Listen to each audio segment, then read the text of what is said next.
앞서 미국에서 오남용되는 진통제 펜타닐이 사회 문제가 되고 있다는 소식 전해드린 적 있는데요.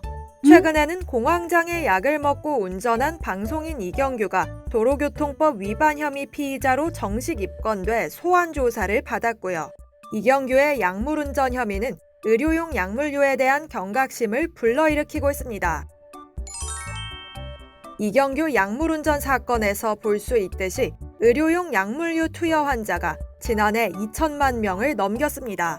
좀 더 자세히 살펴볼까요? 식약처 자료에 따르면 최근 5년 동안 의료용 약물류를 처방받은 환자 수는 지속적으로 증가하고 있습니다. 지난해 한 번 이상 처방받은 환자는 2,001만 명으로 국민 10명 중 4명이 의료용 약물류를 처방받았으며 총 처방량을 기준으로 1인당 약 96개의 의료용 약물류가 처방된 것으로 나타났습니다.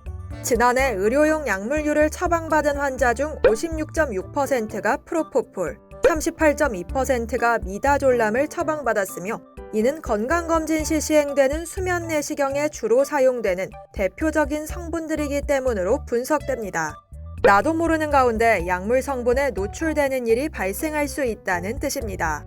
이경규 사건의 경우 정확한 조사 결과는 나오지 않았으나 그의 주장처럼 공황장애약 복용이 문제였을 가능성이 있습니다. 공황장애나 불안장애 치료에 쓰이는 벤조디아제핀 계열 약은 의료용 약물류로 분류됩니다.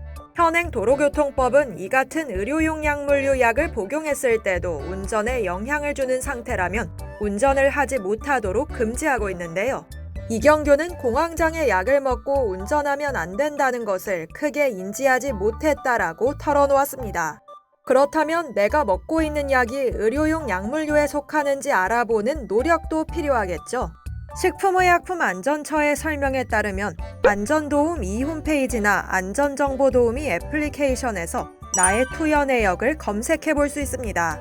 안전도움 이 사이트에 들어가서 내 투약 이력 조회를 선택하고 본인 인증을 마치면 최근 1년간 투약받은 의료용 약물류 제품명, 효능, 성분, 처방 의료기관 등을 볼 수 있습니다. 마지막으로 수면 내시경을 받고 잠시 휴식을 취한 뒤 운전하는 것은 괜찮을까요? 전문가들은 검사 당일에는 운전을 피해야 하며 수면 내시경을 받을 경우 보호자를 동반하는 것이 바람직하다고 조언합니다. 이상 헬스 인사이드였습니다.